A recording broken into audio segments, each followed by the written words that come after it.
Hi friends, very good morning friends. ఈరోజు యాష్యూర్ natural face scrub కోసం తెలుసుకుందామండి. పపాయ స్క్రబ్ ప్రతి ఒక్కరు కూడా, జెంట్స్ ఆర్ లేడీస్ ఎవరైనా కూడా 16 ఇయర్స్ అబవ్ వాళ్ళు ఎవరైనా యూజ్ చేయొచ్చండి. మరి పపాయ స్క్రబ్ ఎక్స్ట్రాతో తయారు చేశారండి, ఓన్లీ పపాయతో తయారు చేశారు. పపాయ అనేది మనకి న్యాచురల్ లుక్ అండి. మన ఫేస్ మీద పపాయ స్క్రబ్ యూజ్ చేయడం వల్ల చూడండి, మనకు చక్కగా స్క్రబ్తో నీట్గా మసాజ్ చేసి అప్పుడు డైరెక్షన్లో మన దగ్గర ఉన్న instant glow face pack, any pack వేసుకోవడం వల్ల డెడ్ స్కిన్ రిమూవ్ అవుతుందండి, వైట్ హెడ్స్ రిమూవ్ అవుతుంది, బ్లాక్ హెడ్స్ రిమూవ్ అవుతుంది, ఆయిల్ కంటెంట్ ఏమైనా ఉంటే క్లియర్ అవుతుంది.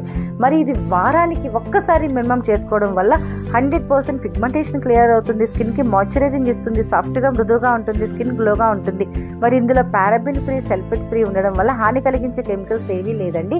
ప్యాక్ వేసిన తర్వాత రిమూవ్ అయిన తర్వాత జస్ట్ ఐస్ క్యూబ్ అప్లై చేసి మాయిశ్చరైజింగ్ ఇవ్వండి. మాయిశ్చరైజింగ్ అప్లై చేసుకోండి, వారానికి మినిమం ఒక్కసారినే వాడుకోండి. మీ ఫేస్ చాలా అద్భుతంగా నీట్గా క్లియర్గా ఉంటుంది. Thank you friends, me PV Lakshmi.